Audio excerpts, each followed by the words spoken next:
कैसे हो बच्चों? सब ठीक ठाक? चलिए अब शुरू करते हैं नया टॉपिक।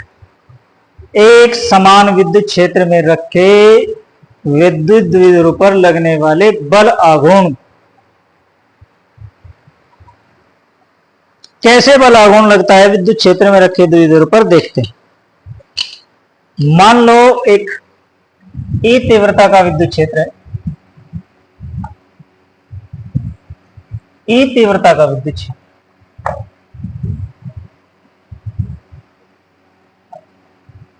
एक समान विद्युत क्षेत्र, और इस विद्युत क्षेत्र में एक द्विध्रुव क्षेत्र के साथ थीटा कोण बनाते हुए रखो।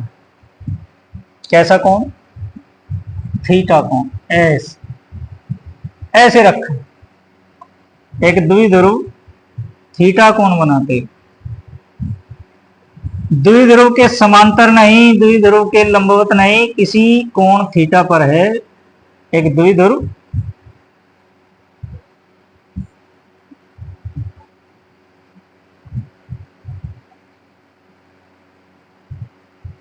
ये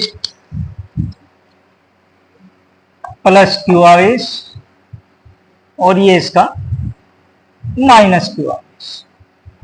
मध्य बिंदु, बीच की दूरी 12, दोनों आवेशों के बीच की दूरी, या कह सकते हैं द्विध्रुव की लंबाई। थीटा कोण बनाते हुए रखा है, थीटा। क्लियर बच्चों? इस क्षेत्र की तीव्रता E है, एक समान विद्युत क्षेत्र है जिसकी तीव्रता E है। माना E तीव्रता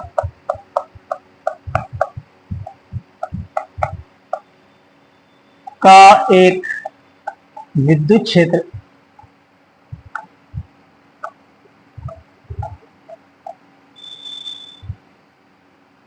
जिसमें एक विद्युत द्विध्रुव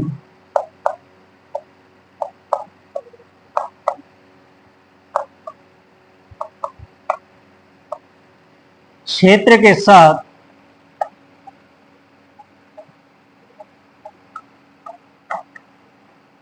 थीटा कोण बनाते हुए रखा, थीटा कोण बनाते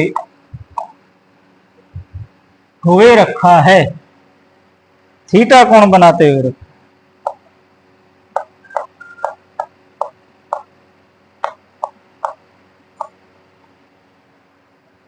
जब कोई द्विध्रुव एक समान विद्युत क्षेत्र में थीटा कोण बनाते हुए रखा जाएगा तो उसके आवेशों पर कुछ बल लगेंगे। कैसे लगेंगे देखते हैं। हम जानते हैं प्लस क्यू आवेश पर हमेशा विद्युत क्षेत्र की दिशा में ही बल लगता है और माइनस क्यू आवेश पर लगता है क्षेत्र की विपरीत दिशा में। तो प्लस क्यू आवेश पर बल लगेगा इस तरह। किस तरफ? विद्युत क्षेत्र की दिशा में। और माइनस क्यू आवेश पर लगेगा बल क्षेत्र की विपरीत दिशा में। कितना? QE। क्यू आवेश पर विद्युत क्षेत्र लगाता है बल QE। बात समझ आई बच्चों? दो बराबर बल लेकिन विपरीत दिशा में। QE इस तरफ, QE इस तरफ, दोनों का परिमाण समान है लेकिन दिशाएं विपरीत हैं। जब किसी वस्तु पर दो बराबर परंतु विपरीत बल लगे हों तो ऐसे बलों के जोड़े को बल युग्म कहा जाता है और ये बल युग्म इस द्विध्रुव को घुमाकर क्षेत्र की दिशा में लाने का प्रयास करता है, क्षेत्र की दिशा में लाने का प्रयास करता है। क्लियर? अर्थात इस द्विध्रुव पर बल युग्म आघूर्ण कार्य करता है, एक ऐसा बल जो द्विध्रुव को घुमाकर क्षेत्र की दिशा में लाने का प्रयास करता है। ये बल ऐसे और ये इसको इस तरफ ले जाने का प्रयास कर रहा है। तो इसका अर्थ यह हुआ कि द्विध्रुव पर एक बलयुग्म आघूर्ण कार्य करने लगा है जो कि इसको घुमाएगा। चलिए, क्षेत्र के साथ थीटा कोण बनाते एक द्विध्रुव रखा है, तब उस पर चित्रानुसार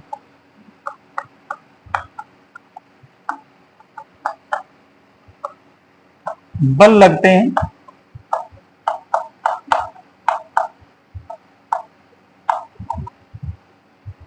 जो द्विध्रुव को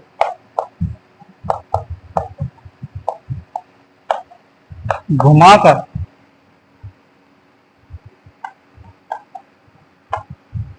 क्षेत्र की दिशा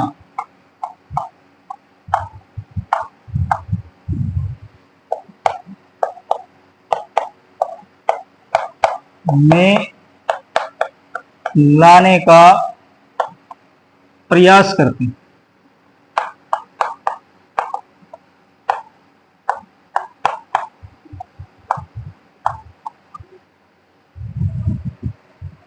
अतः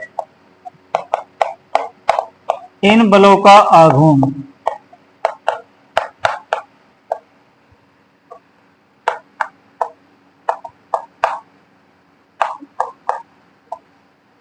बल आघूर्ण निकालने का सूत्र क्या होता है बच्चों, कोई बताएगा? नहीं, बल युग्म का कोई एक बल और उनके बीच की लंबवत दूरी। बल आघूर्ण बराबर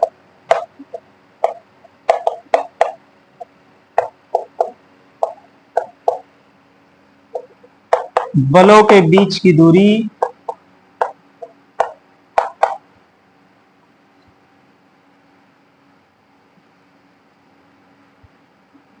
एक बल गुना बलों के बीच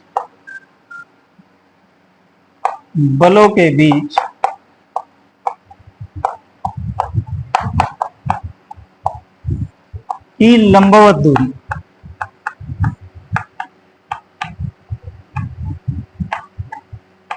क्लियर बच्चों? ठीक है, एक बल तो पता है आपको QE, लेकिन उनके बीच की लंबवत दूरी ये निकालनी पड़ेगी। यहां से एक लाइन अगर ड्रॉ करें आप ऐसे और इसको मिलाएं, एक बल की क्रिया रेखा ये है और एक बल की क्रिया रेखा ये है, तो इन दोनों के बीच की लंबवत दूरी ये हुई।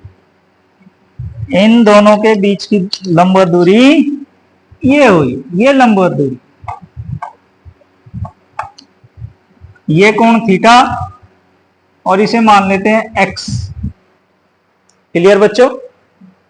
तो साइन थीटा बराबर लंब बटे कर्ण, लंब बटे कर्ण। लंब थीटा के सामने वाली रेखा लंब होती है x, और कर्ण क्या है 2l। कर्ण क्या है इस त्रिभुज के लिए 2l। So x equals to हो गया 2l साइन थीटा। यानी दोनों बलों के बीच की लंबवत दूरी कितनी होगी? 2l sine theta. एक बल कितना है? एक बल QE, बल युग्म का एक बल और बीच की लंबवत दूरी 2l sine theta, 2l sine theta. But Q और 2l दोनों का गुणा क्या होती है? दोनों की गुणा क्या होती है? P के बराबर। तो ये हो जाएगा PE साइन थीटा। और बल आघूर्ण को टो से रिप्रेजेंट किया जाता है, टो equals to PE sine theta. यहां हम दिखा देंगे Q इंटू 2l हमने लिया है P माने विद्युत द्विध्रुव आघूर्ण। इसे नोट कर लें बच्चों यहां तक, फिर हम इसे साफ करेंगे। तो द्विध्रुव पर लगने वाले बल आघूर्ण का सूत्र आ गया tau equals to P E sine theta. P वैद्युत द्विध्रुव आघूर्ण है, ई विद्युत क्षेत्र की तीव्रता और थीटा विद्युत द्विध्रुव आघूर्ण और विद्युत क्षेत्र के बीच का कोण। इसे सदिश अवस्था में भी लिखा जा सकता है। सदिश रूप में हम इसे लिखेंगे, सदिश रूप में, क्योंकि बल आघूर्ण भी एक सदिश राशि होती है। वेक्टर टो equals to vector P into vector E. तो जाहिर सी बात है कि बल आघूर्ण की भी दिशा होगी, बल आघूर्ण की भी दिशा होगी। कैसे निकालेंगे दिशा? देखिए, इस चित्र के अनुसार ये जो दिशा है, ये किसकी दिशा है? विद्युत द्विध्रुव आघूर्ण। विद्युत द्विध्रुव आघूर्ण हमेशा माइनस के आवेश से प्लस के आवेश की ओर होता है, इस तरफ। और विद्युत क्षेत्र की दिशा है ये, और ये एंगल थीटा पी और ई के बीच का एंगल, पी और ई, इनके बीच का कोण थीटा। ये जो बल आघूर्ण लगा है, ये द्विध्रुव को घुमाकर क्षेत्र की दिशा में लाने का प्रयत्न कर रहा है, मतलब ऐसे ऐसे। तो कैसे बल आघूर्ण की दिशा ज्ञात करेंगे हम? सीधे हाथ के अंगूठे के नियम से। सीधे हाथ के अंगूठे को ऐसे करें और उंगलियों को उस दिशा में चलाएं जिस तरफ द्विध्रुव गति करता है। किधर गति करेगा? नीचे की ओर। तो उंगलियों को मोड़ें नीचे की ओर। तो ये अंगूठा, अंगूठा द्विध्रुव आघूर्ण की दिशा को, सॉरी, बल आघूर्ण की दिशा को बताएगा। अगर हम अपनी उंगलियों को उस तरफ चलाएं जिस तरफ द्विध्रुव में गति होगी, तो हमारा अंगूठा उस पर लगने वाले बल आघूर्ण की दिशा को बताएगा। तो बल आघूर्ण की दिशा इसके अनुसार किधर को हुई? बोर्ड के पृष्ठ के लंबवत अंदर की ओर। बोर्ड के पृष्ठ के लंबवत अंदर की ओर। यहां बोर्ड पर हम इसको इस प्रकार से दिखाएंगे। ये है दिशा द्विध्रुव पर लगने वाले बल आघूर्ण की दिशा। बात समझ आई बच्चों? दोबारा समझ लीजिए। अपनी उंगलियों को फैलाकर उस दिशा में चलाएं जिस तरफ द्विध्रुव गति करेगा, और अंगूठा हमें उस पर लगने वाले आघूर्ण की दिशा बताएगा। अब देखिए, यहां कहां चलाई? नीचे की। तो अंगूठा किस तरफ है? बोर्ड के पृष्ठ के लंबवत अंदर की ओर। तो ये क्या बताएगा आपको? द्विध्रुव पर लगने वाले आघूर्ण की दिशा। अंगूठा यहां रखा, उंगलियों को चला दिया, टें टें। तो अंगूठा किस तरफ है? अभी भी इसी तरफ। अगर ऐसा होता, सपोज ऐसा होता कि द्विध्रुव को ऐसे रखा होता हमने, यूं दूसरी तरफ, यूं, और विद्युत क्षेत्र इस तरफ होता ऐसे, तो फिर इस तरफ फोर्स लगता है इसमें। तो उस सिचुएशन में क्या होता? विद्युत क्षेत्र ऐसे, ये और ये। अब क्या करते भाई? अब उंगलियां किस तरफ चलाएंगे? उंगलियां किस तरफ चलाएंगे हम? ये द्विध्रुव के चलने की दिशा की ओर उंगलियां चलाएंगे। तो अंगूठा क्या बता रहा है? उस पर लगने वाले आघूर्ण की दिशा को यहां रखा और उंगलियां घुमा दी, टें टें। तो ये हो गया अंगूठा उस पर लगने वाले द्विध्रुव की दिशा। बात समझ आई बच्चों? चलिए नोट करते हैं इसको।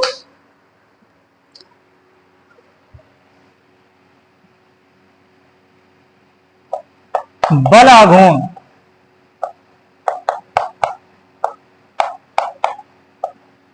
टौ एक सदिश राशि,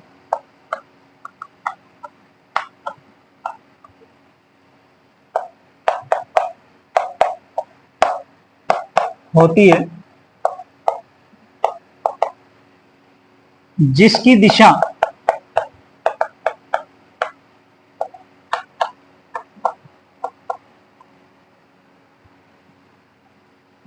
दाएं हाथ के अंगूठे के नियम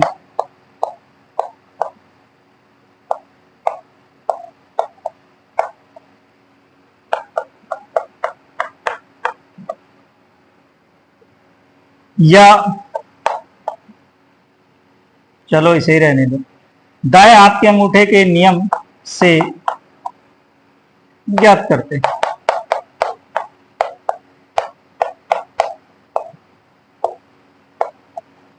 चित्रानुसार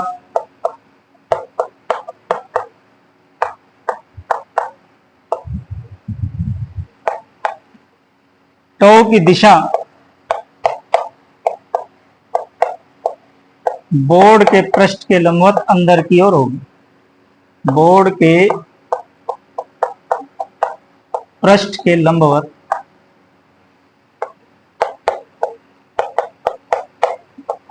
अंदर की ओर होगी।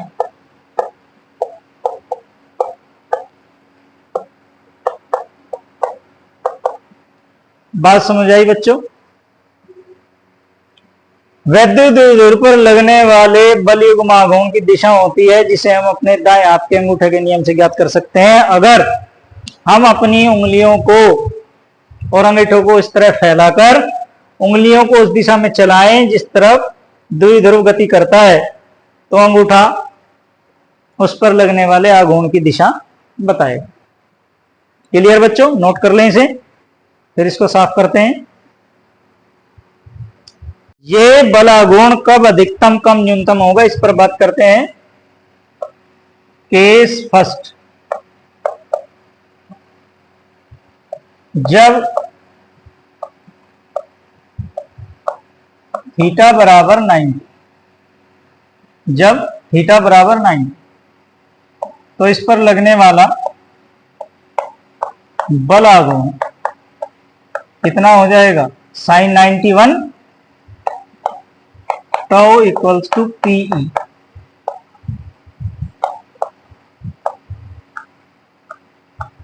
क्योंकि साइन 90 होता है 1 और साइन में 90 की वैल्यू सबसे अधिक होती है 1।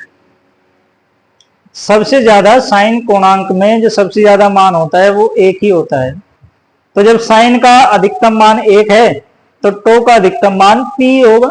अर्थात किसी द्विध्रुव पर लगने वाले अधिकतम बल आघूर्ण का मान टो बराबर पीई होगा। यह अधिकतम बल आघूर्ण का मान है। केस सेकंड, न्यूनतम कब होगा? जब थीटा बराबर 0। अगर थीटा बराबर 0 ले लिया जाए, दैट इज पीई साइन 0, और चूंकि साइन 0 की वैल्यू भी होती है 0, तो टाउ हो गया 0। इसका अर्थ यह हुआ अगर द्विध्रुव विद्युत क्षेत्र के समांतर रखा है ऐसे, तो इस पर कोई बलयुग्म आघूर्ण नहीं लगेगा। तो ये लगने वाले आघूर्ण का मिनिमम वैल्यू है, न्यूनतम वैल्यू है। बात समझ आई बच्चों? इसी के साथ ये टॉपिक आपका पूरा हो जाता है।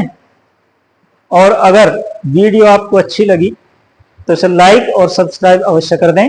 मिलते हैं अगली वीडियो में, तब तक के लिए गुड बाय।